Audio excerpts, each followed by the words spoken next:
Chapter 26. Store Cupboard Surprises. "Who's there?" whispered Ida into one of the darker corners of the store cupboard. "Wow," said a voice full of wonder.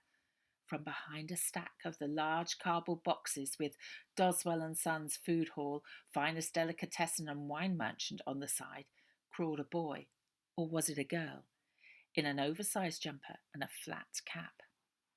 "Brian! What are you doing? I'm so sorry. I was so mean to you. I was upset about my mum, but that's not an excuse. I just thought..." But Brian wasn't listening to what Ida was saying. She was stroking Robert. "Get off! What's the matter with you?" Robert wriggled away. Brian followed and gave him another stroke. "But you're so nice. You're like an angel." Robert's frown lifted. He let her carry on for a moment and nodded in an approving sort of way. Ida guessed people hadn't said many complimentary things to him before. "Brian, how did you get in here?" "She came in with me," said another voice from the darkness, and with the clang of a tin and the rustle of a nearly empty sack, Fingers stepped into the pool of light from the corridor. "But how did you... Where'd you think our grub comes from? The missus buys it all for herself and we share it out. She don't miss it," said Fingers, not answering Ida's question. Robert craned his neck to look at the top shelf. "Give us a leg up." "Why? What are you doing?" asked Ida. "I bet she's got something you need on the top shelf." With Ida's help, Robert climbed the shelves. "Catch!" He dropped a box that looked like it had come from Jupp's bakery. Brian caught it. "Can I open it?" "Is it your birthday?" "No, my birthday's..." "Well, it's hers." Robert snatched the box off Brian and gave it to Ida. Inside were 4 pink and white ice buns. Ida's belly rumbled at the sight of them. "I love ice buns," said Brian, rubbing her belly. "Told you she had cake." Ida shared them out and gave Brian first pick as another sorry. The 4 of them were chewing mouthfuls of sweet bun when a shadow fell in the storeroom. Mrs. Buller's head, her curling papers mostly tucked inside a blackberry, appeared in the window. She was talking to the back of a man in a black suit. "I've put them in here for the time being," said Mrs. Buller in her treacliest voice. As the man turned to address her, on his lapel a little silver pin glinted as it caught the light. A fancy letter U. Ida knew already. Of course she did. She'd known for longer than she'd admit. "Certainly, Hilda." Arthur Underwood turned and peered in through the window. Brian and Fingers slipped behind the boxes. The undertaker shook his head. "Such a shame the girl won't accept what's best for her sister." Ida couldn't make any excuses for him anymore. Her fingers curled into a fist that she would have punched through the door if she could. Mrs. Buller's face appeared in the frame of the peephole too. "Are we sending them both?" "The boy, perhaps." "Oh, Arthur, darling, I have a hunch this urchin's abnormality could progress the Aryan race beyond the Führer's wildest dreams. I'm sure they pay millions for that." Mrs. Buller's eyes flashed greedily as she stroked Uncle Arthur's lapel. "He was her fancy man.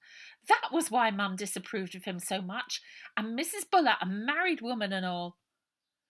"It would, my dear, it would," continued Uncle Arthur. "But the time, I need to go home. We both need some sleep." "I'd give you my car, Arthur, but that idler Rogers still has it." "No mind. A walk back to the office in this crisp night air will do me good. I might catch myself 1 or 2 more little savages on the way." Ida's muscles tensed, and she imagined herself into a poker, thin but red-hot angry. She felt Fingers stiffening beside her and heard her swear under her breath. "He'll never get us." Ida had seriously considered letting this man have Bonnie. His kindnesses were all a front.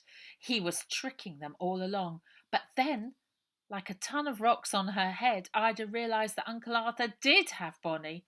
Uncle Arthur and Mrs. Buller had her sister right where they wanted her, and Ida was fast working out that wasn't in Nettlefield Grange.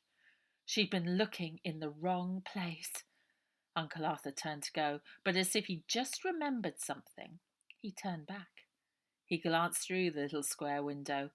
For the briefest moment, his eye caught Ida's, and he said quite loudly, "Don't forget, Hilda, the Monte Olivia sails from Southampton at 9 a.m. and we're well after midnight. We need to sleep." "Isn't that cutting it fine, Arthur dear? I mean, if the special cargo is leaving at past from Hanwell?" Uncle Arthur quickly swept his arm round Mrs. Buller's shoulder and pulled her away with urgent whispers fading into the distance. A boat called Olivia at 9 o'clock.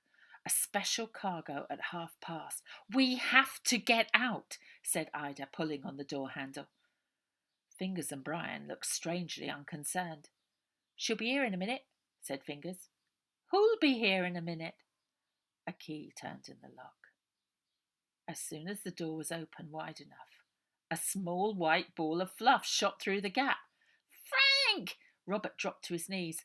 Frank the dog, his tail like a propeller, climbed onto Robert and licked him all over.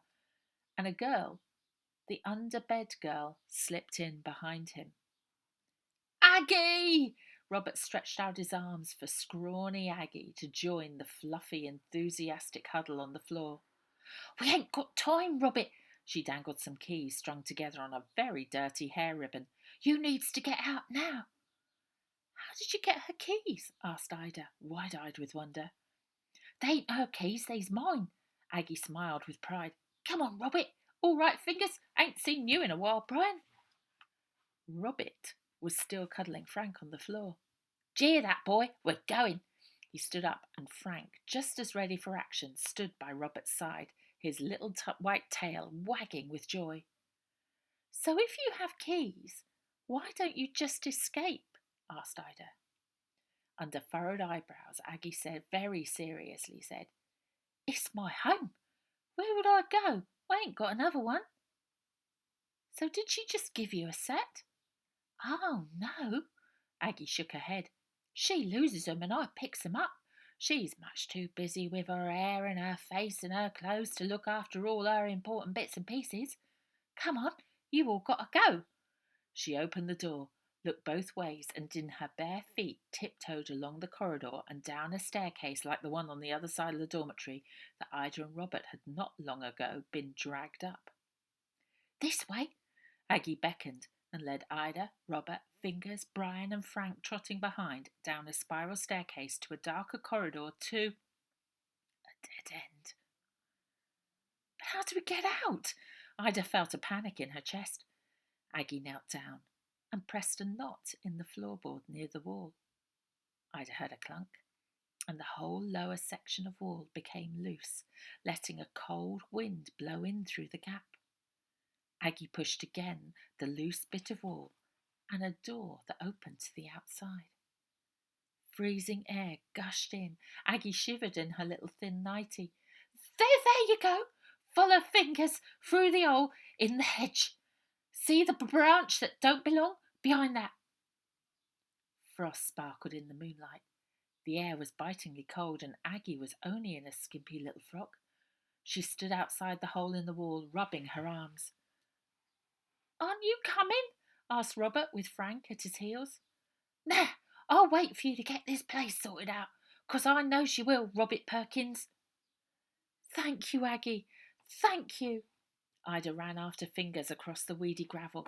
Fingers pulled away at a branch with only a few frostbitten brown leaves still hanging on, and burrowed through. Ida tucked Miss Lovelock's mum's shawl into her overalls and turned to wave to Aggie, but Aggie had gone, and so had the door. It was just a brick wall again. They found themselves in the overgrown garden of the cottage next door to the orphanage and under the railway bridge. The brambles prickled terribly, but at least they hid the four of them, 5 if you included Frank. There was actually a gap between the hedge and the brambles, as if someone had purposely tried to cut a path. In the patch of sky between the underside of the bridge and the top of the brambles, the moon shone as hopeful as ever. In its light, Fingers led the way round the bramble path to the front gate, swinging silently on its post in the breeze that was picking up. The world was asleep. but the whispers on the other side of the hedge suggested otherwise.